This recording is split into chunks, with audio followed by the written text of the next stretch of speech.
जीना सिखाती है, और ये साधना हमें जीना सिखाएगी। एक एक परिक्रमावासी जो भी जिस गांव नगर प्रांत से आया है,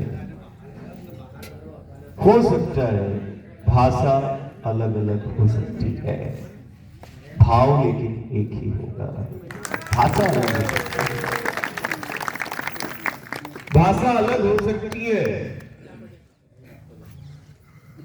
लेकिन भाव एक ही होगा। जाति अलग हो सकती है, जाति अलग हो सकती है, पंथ अलग हो सकता है, संप्रदाय अलग हो सकता है, लेकिन हर एक पंथ में, हर एक संप्रदाय में, धर्म की जितनी भी पंथ और संप्रदाय है, उसमें दो चीजें प्रधान है। एक वो प्रेम, निष्काम प्रेम है ना, और दूसरा वो सेवा।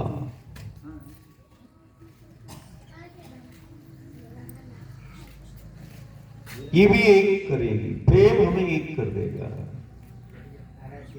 सेवा हमें एक कर देगी, चाहे अपनों की हो और चाहे इस धरती की हो, चाहे वो नर्मदा मैया की हो, चाहे वो समाज की हो और चाहे वो राष्ट्र की हो।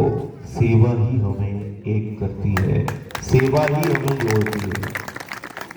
यदि कोई ना जुड़ रहा हो, तुम एक व्रत ले लो सेवा का कि मुझे सेवा करना है, मुझे सेवा देनी है। सेवा से वो अपना, वो सेवा हमें एक दूसरे को जोड़े रखेगी। सेवा हमें अपनों से, समाज से तो जोड़ती ही है। एक सेवा ही है, हर युग में साक्षी है, प्रत्यक्ष है। सेवा तो हमें गुरु गोविंद से भी जोड़ देती है। यदि किसी को परमात्मा ईश्वर से जुड़ना है, गुरु गोविंद और शंकर से जुड़ना है, धन संपदा और द्रव्य पदार्थ से नहीं, बुद्धि से नहीं, ज्ञान से नहीं, शंकर से जुड़ा जा सकता है सेवा से, गोविंद से जुड़ा जा सकता है सेवा से, और कोई रास्ता नहीं। तो हमें इस बात का ध्यान रखना है, कारण जिस वेशभूषा में भक्त है, प्रेमी है, साधु है, संत है, सब सर्वदा के पथ पर जब वो परिक्रमा के पथ पे चलता है, तो परिक्रमावासी वो सन्यासी का जीवन जीता है, एक साधक का जीवन जीता है। अब तुम गृहस्थ नहीं हो, अब तुम एक सन्यासी का जीवन जी रहे हो, एक साधक का जीवन जी रहे हो।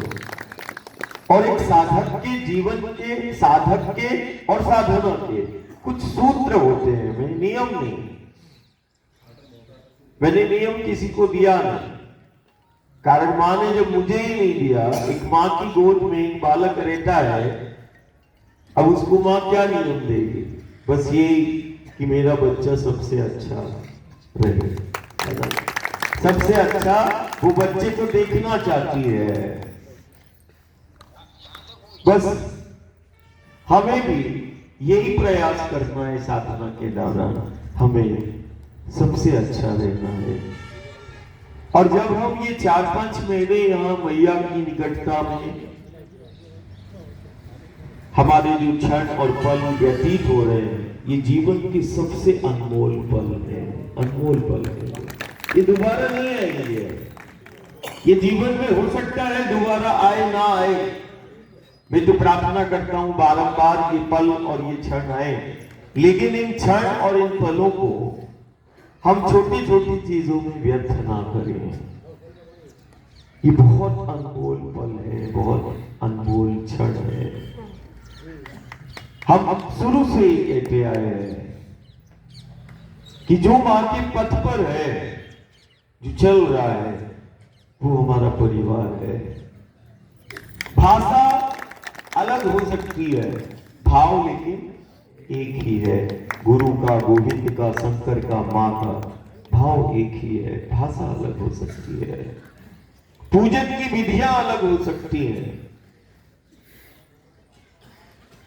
पूजा करने के तरीके अलग हो सकते हैं, विधि और विधान अलग हो सकते हैं, लेकिन विधाता तो एक ही है, दाता तो एक ही है। दाता नहीं हजार हो सकते, दाता वो परमात्मा, वो ईश्वर एक ही है, जो कई स्थानों पर अलग अलग स्वरूप और नाम से जाना जाता है। अलग अलग उसका प्रकटीकरण हुआ, अलग अलग प्रांतों में हम आए, अलग अलग नाम से हम जाने जाते हैं, अलग अलग स्वरूप से हम पहचाने जाते हैं। लेकिन हमारा पहचान तो वो सेवा ही है। हमारी पहचान यदि किसी को करना है तो वो प्रेम ही है। बिना प्रेम के, बिना सेवा के उसको नहीं जाना जा सकता है। समर्पण होगा, भाव होगा, सेवा होगी, निश्चित मान के चलना ये नर्मदा का तट और पथ साक्षी है। तुम जिस स्वरूप में शक्ति के भी जिस स्वरूप में, परमात्मा के जिस स्वरूप को तुम मानते हो, हमारा वचन है तुम्हें इस नर्मदा के पथ पर प्रत्यक्ष उसका दर्शन होगा, आभास होगा। और ऐसा आभास होगा कि वो तुम्हारे साथ में है, वो तुम्हारे साथ में है, ऐसा आभास होगा, ऐसा एहसास होगा। जीवन पर्यंत जिस परमात्मा ईश्वर के स्वरूप को तुमने माना है, ये नर्मदा का तट और पथ साक्षी होगा। तुम्हें उसी स्वरूप में दर्शन होगा, तुम्हें उसी स्वरूप में उसका साक्षात्कार होगा। कारण वो नाम और स्वरूप सहस्त्र मूर्ति है, गुरु मूर्ति सहस्त्र मूर्ति है। ब्रह्मा की मति जिस को समझ ना पाई, वो गुरु गोविंद की लीला है। जो ब्रह्मा की मति भी नहीं जान पाएगी, वो गोविंद की लीला है। परिक्रमा एक साधना है, और साधना का सबसे पहला सूत्र है कि स्वच्छता और पवित्रता को बनाए रखना। ये पहला सूत्र है ना? पहला सूत्र क्या है? स्वच्छता और पवित्रता।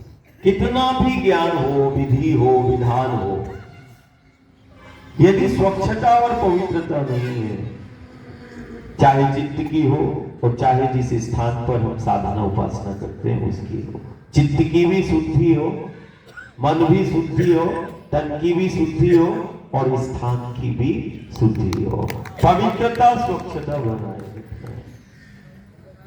नर्मदा मैया की परिक्रमा का पहला सूत्र है कि हमें हर हाल में स्वच्छता और पवित्रता को बनाए रखना है, पहला सूत्र है। दूसरा सूत्र परिक्रमा का, साधना का है कि निर्मल वाणी है ना, वाणी में मधुरता हो। वाणी का तप करो। नर्मदा मैया की परिक्रमा में क्या करना है? वाणी का इसका है ना, इसका तप करना, वाणी का तप करना है। ये वो पथ है जहां चलते चलते रिद्धियां और सिद्धियां का वो स्वामी हो जाता है, प्राप्त हो जाती है। वाणी की सिद्धि और वाणी की शुद्धि। तो वाणी निर्मल होना चाहिए। हर स्थिति परिस्थिति में तुम अपनी वाणी को मधुर रखना, वाणी शीतल हो, है ना, वाणी में संयम हो। कारण साधक साधना कर रहा है और साधना में क्रोध का कोई काम नहीं है ना। कैसी भी स्थितियां परिस्थितियां हो, हमें वाणी, हमें बहुत संयम बरतना है ना। तो एक वाणी का तप करना है। वाणी नकारात्मक नहीं होना चाहिए। यदि मुख से निकले साधना के दौरान तो गुरु और गोविंद की वाणी हो, राम और हरि का नाम हो, है ना। यदि कहना ही है, यदि इस जिह्वा का प्रयोग ही करना है, तो इस जिह्वा से जो है, इस कंठ से जो है, वो माँ का स्मरण, वो हरि का स्मरण, वो राम का स्मरण हो, है ना। ये हमेशा चारों पहर ही हमें करना है, वाणी का तप करना है। दूसरा, चित्त को शांत रखना है ना। चित्त को शांत रखना है हर स्थिति परिस्थिति में। मां केवल यही चाहती है, मेरा बच्चा आनंद से रहे, आनंद से चले, आनंद से मिले। तो एक इस परिक्रमा का सबसे बड़ा सूत्र है, आनंद से चलना है। आनंद से, जोर से बोलोगे, आनंद से चलना है, आनंद में रहना है और आनंद से मिलना है ना। 3 सूत्र है ना। आनंद से चलना है, बोलो, आनंद से चलना है, आनंद से चलना है और आनंद रहना है ना। आनंद से रहना है और आनंद से ही मिलना है। ये सबसे बड़ी उपासना इस सदी की है। सिर्फ मैं तुम्हें नहीं बोल रहा, ये दुनिया के लिए है, अपनों के लिए है, समाज के लिए है कि हर स्थिति परिस्थिति में आनंद से रहना, आनंद से चलना, आनंद में अपनों से, परिवार से, समाज से मिलना, हर स्थिति परिस्थिति में, हर क्षण, हर पल प्रत्यक्ष है। तुम्हारा गुरु है, तुम्हारा गोविंद है, तुम्हारा शंकर है, प्रत्यक्ष है। कोई ऐसा क्षण नहीं, कोई ऐसा पल नहीं जिसमें मेरा गुरु ना हो, गोविंद ना हो, शंकर ना हो, वो शक्ति ना हो। जिस क्षण, जिस पल में शक्ति नहीं होगी, उस क्षण, उस पल में फिर प्रलय होगा, फिर प्रलय होगा, जीवन का अंत होगा। ऐसा कोई क्षण नहीं, कोई पल नहीं जिसमें मेरा परमात्मा, मेरा ईश्वर ना हो। हर क्षण, हर पल, हर स्थिति, हर परिस्थिति में मेरा परमात्मा, मेरा ईश्वर स्थित है। हर स्थिति परिस्थिति में उसको क्या जानो, स्थित है। स्थितियां, परिस्थितियों का प्रभाव तब पड़ेगा जब हम मन और बुद्धि का प्रयोग करेंगे, मैं का प्रयोग करेंगे, मैं और मेरा नहीं। सब कुछ तुम्हारा है। साधना में अपनों के साथ चलना है। विनम्रता, एकाग्रता बेहद आवश्यक है। पवित्रता बेहद, मन का हो, वचन का हो, वाणी का हो, इसमें तो मां चाहती है वास्तविक हमें जीवन को जीना है और हमें सात्विक रहना है। जिसका आहार और व्यवहार सात्विक है और जिसका जीवन वास्तविक है, युग साक्षी है, उसको किसी भी प्रकार का संक्रमण और किसी भी प्रकार का आपदा का वो शिकार नहीं हो सकता। जिसका जीवन वास्तविक है और जिसके जीवन में सात्विकता है, उसके जीवन को कोई, उसके अस्तित्व को कोई चुनौती नहीं दे सकता है।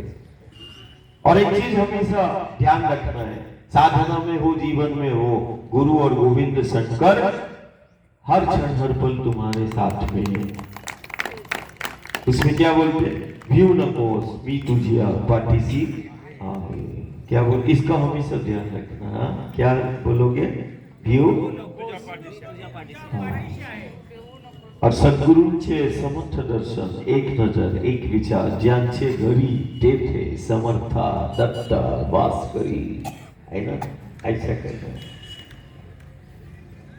जिसमें वो हम तुम्हारे साथ में है, ऐसा गुरु और गोविंद कहता है, ऐसा शंकर कहता है कि हम तुम्हारे साथ में हर क्षण, हर पल। और यहां तो और ज्यादा अनमोल है कि यहां पग पग पर तीर्थ है, दुनिया में और कहीं नहीं मिलेगा। देखना, चिंतन करना, जहां पग पग पर तीर्थ है और जहां पल पल मेरा गुरु और मेरा गोविंद है, वो नर्मदा मैया का पथ है। और जगत में, भूमंडल में संभव ही नहीं है, संभव ही नहीं है जिस राह पर पग पग पर तीर्थ है और जिस राह पर पल पल वो गुरु और गोविंद और शंकर है। दुनिया में, जगत में नर्मदा के पथ के अलावा कोई दूसरा पथ नहीं है, अकाट्य है। तो हमें मन से, वचन से, वाणी से और अपनों को, हमें समूह में नहीं बंटना है। हम पहले दिन भी बोल रहे थे, कितने हैं साथ में, बोले 2 हैं साथ में, 5 हैं साथ में, हम लोग तो 10 हैं साथ में। भैया अपने को तो देख लो, हाँ अपन सब साथ में रहेंगे। हाँ ऐसा कोई बोल रहा है 25 है साथ में, कोई बोल रहा है हम तो अकेले हैं साथ में। नहीं, हम पहले दिन से बोल रहे हैं सिर्फ एक भाव रखना है। तुम 2 नहीं, 5 नहीं, 10 नहीं, 7 नहीं, तुम अकेले भी नहीं। कोई बोलता हम अकेले हैं, कोई बोलता 2 है साथ में, कोई बोलता 7 है, कोई बोलता 5 है, कोई 10 है। साथ में हमें ऐसा नहीं कहना है, हमें हर क्षण महसूस करना है माँ है साथ में। कौन है? माँ है साथ में। क्या करना है? कौन है साथ में? हमें ये नहीं भाव पैदा करना है कि हम लोग तो 2 है साथ में, 5 है साथ में, 10 है साथ में। नहीं, हमें ये भाव रखना है माँ है साथ में, माँ है साथ में, गुरु है साथ में, शंकर है साथ में। जब अपनों को देखो तो गुरु को देखना, माँ को देखना। न जाने किसके हृदय में वो माँ का भाव हो, उसको तुम गले तो लगा लेना, समझ लेना कि शक्ति का आलिंगन हो जाएगा, शक्तिपात हो जाएगा। तुम भक्त से गले मिल लेना, तटवासी हो या परिक्रमावासी हो, ये दोनों शंकर को बेहद प्रिय है नर्मदा के तट के। जैसे ब्रज के विषय में बोला गया कि ब्रज की माटी हरि को प्रिय है और ब्रजवासी भी हरि को प्रिय है। जिस प्रकार वहां कहा जाता है कि ब्रजवासी हरि को, कृष्ण को प्रिय है, वैसे ही नर्मदा का तटवासी शंकर को प्रिय है। क्या प्रिय है? तो वहां यहां प्रिय है शंकर को नर्मदा का तटवासी, और शंकर को बेहद प्रिय है नर्मदा के पथ का वो पथिक, वो परिक्रमावासी। प्रिय है, सबसे प्रिय है शंकर को। और प्रिय बनने के लिए तुमने जाने अनजाने में नर्मदा के पथ पर तुम चल रहे हो, तुम शंकर के अति प्रिय हो। तो जो शंकर का प्रिय है उसको दुनिया को संदेश देना है। जब हम अपने गांव नगर प्रांत में जाएं तो वो हमें देखकर जीना सीख जाए, तो ये साधना है ना, कि जब हम पुनः साधना के बाद अपने गांव नगर प्रांत में जाएंगे तो एक एक परिक्रमावासी, वो कहते हैं ना चारों तरफ संक्रमण आपदाओं का दौर चल रहा है, अंधेरी रात है, और जैसे अंधेरी रात में एक दीपक काम करता है, वैसे एक एक परिक्रमावासी एक एक गांव में काम करेगा। सब आनंद है ना। इसी भाव के साथ हमें नर्मदा मैया का ध्यान कर और बहुत आराम से चलना। हमारे पास ये भी संदेश आता है दादा बहुत तेज दौड़ लगाते हैं और बहुत तेज चलते हैं, हमें आगे निकलना पड़ेगा, नहीं तो साथ कैसे मिलेगा। नहीं, दादा आगे है, दादा पीछे भी है तुम्हारा। ये में पूरा वचन है, जो अभी बहुत आगे भी है और कुछ बहुत पीछे भी है, लेकिन दादा उनके भी साथ में है। मेरा पूरा ध्यान रहता है, पूरा ध्यान। मैं विश्राम करने से पहले मैं एक एक परिक्रमावासी को देखता हूँ, मेरा ध्यान ही रहता है। जैसे माता पिता का ध्यान देता ना कि बच्चे ने खाया कि नहीं खाया, बच्चे को किसी प्रकार का दर्द या तकलीफ तो नहीं है, या फिर उस सब कुछ रहता है। हम निशब्द है, हम कह नहीं सकते हैं। और ये अपने अंदर कभी मत लाना, नहीं बहुत तेज फुद्दू नहीं, साथ में चल पाएंगे। नहीं, तुम साथ में चल पाओ ना चल पाओ, हमारा तो व्रत है कि हमें तुम्हारे साथ में चलना है। इसीलिए ये भी तुम अपने दिलो दिमाग से, तुम चल पाओ या ना चल पाओ, लेकिन इस बात की प्रामाणिकता है कि हम आए ही हैं तुम्हारे साथ में चलने के लिए, है ना। हम अलग से चलने के लिए नहीं आए, चाहे परिक्रमावासी हो, तटवासी हो या गांव का हो, हम चलने ही आए हैं। तो ये प्रश्न भी नहीं आना चाहिए कि हम चल नहीं पाएंगे। नहीं, तुम नहीं चल पाओ, तुम चलो ना चलो, लेकिन दादा को तो तुम्हारे चलना ही है, तुम्हारे साथ में रहना ही है। हम तुमसे मिलने के लिए ही निकले, हमारा साधना ही है मिलना। यदि मिलकर जीवन संवर जाए और मिलकर ये समाज एक हो जाए तो हमारे उठने और बैठने की सार्थकता हो जाएगी। यदि हमने तुम्हें इस माटी से, धरती से जोड़ दिया, इन पेड़ पहाड़ों से यदि हमने पुनः तुम्हें जोड़ दिया, वो गंगा यमुना और गोदावरी के पथ, जिन पथों से हमारा गुरु और गोविंद चला है, उस पथ से यदि मैंने गांव नगर को तुम्हें जोड़ दिया तो फिर इस बार के आने की सार्थकता हो जाएगी। बस यही है और इसके अलावा कोई ध्येय नहीं। तो इस भाव के साथ हम मैया का परिक्रमा करें और बहुत उमंग और उत्साह के साथ हम करें। देखो आज माता भी आ गया। हाँ, आओ पूजन करो। हाँ, सर्वदा मैया की सर्वदष्टक